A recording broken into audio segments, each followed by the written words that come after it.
NBA Finals, Pacers Thunder, Game 1. I got a best bet on both the side and total here for Game 1 that I'll discuss in this video.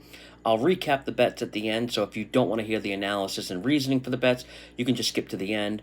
But I'm looking to keep this little mini heater going. If this is your first time watching one of my videos, I've won 10 of these NBA best bet videos in a row now. Hopefully I can earn a like, share, or comment from you. Everything I do is free, so I think a good trade-off is engagement on these videos. But let's get into this NBA Finals series. In the NBA Finals, the home team in Game 1 wins at a ridiculous rate. In the last 20 NBA Finals, the home team has won Game 1 straight up 18 times. They've also covered the spread 17 times. It's worth noting that the Thunder at 9.5-point favorites are the second biggest favorite in Game 1 the past 20 years. Golden State back in 2018 were favored by 13 points in Game 1 versus the Cavs. They failed to cover, winning by 10 points. But the Thunder are big favorites for a very good reason. I create my own power ratings for each team using a bunch of different advanced metrics, and I can convert these ratings into a point spread. I actually have OKC 8.5 points better than the Pacers if they played on a neutral court. So when we factor in home court advantage, which in the regular season on average is worth 3 points, but in the playoffs it's bumped up to 4 points. I have OKC favored by 12.5 points. So with the current line at 9.5, I show a lot of value based on my numbers. A big reason for this disparity in my numbers comes from the huge defensive advantage OKC has. I do weigh defense a little bit more heavily. As we know, OKC has been the number 1 rated defense in the league, any time frame, regular season or playoffs. I had the Pacers rated 17th in overall defense during the regular season, and in just playoff games, they're still only 9th out of 16 playoff teams in overall defensive efficiency.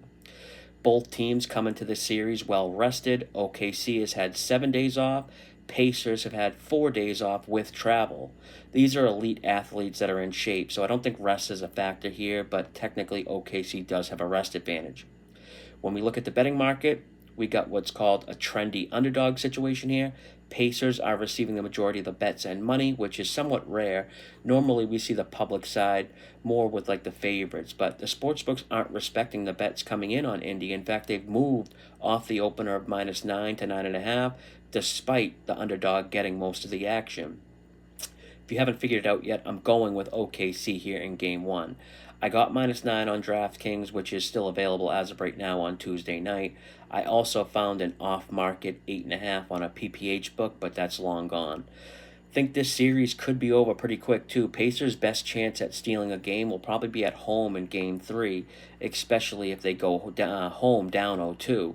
And even then, I might only consider betting Indy in the first half in that game. I mean, let's be real here. Pacers beat a banged-up Cavs team and a Knicks team they matched up great against, who got lucky to advance because Tatum got hurt.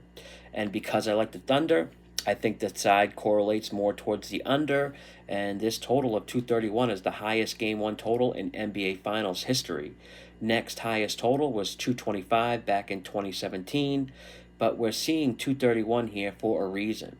Only the Cavs have a better overall efficiency rating in the playoffs, and that's because they beat up on the Heat. But outside of that, the Pacers and Thunder have the 2 best offensive teams in the playoffs, and more importantly, they both play at the fastest pace. 2nd and 3rd fastest pace in the playoffs, 5th and 7th in the regular season. 2 great offenses, 2 fast-paced teams, and this is why we're seeing such a high total. But I do think it's a little too high here for Game 1, so I bet the under, but I'm not going to make a habit out of betting unders in this series, that's for sure. I also bet under first half. I think we may see these teams get off to a slow start, kind of like a feeling out process, and first half unders have a 60% win rate last 20 years too. So let's quickly recap here. Going OKC -9. Think they win by double digits, so if you can only bet them 9.5, you should be all right. But I'm going under this high total. I got 231.5, but still like it at 231, which is the current widely available number. Also have a half unit on under 113.5 in the first half. And that's all I got for Game 1 NBA Finals. If you found this video helpful or informative and could give it a share, like, comment, or all 3, I'd really appreciate it. Until next time, good luck with your bets.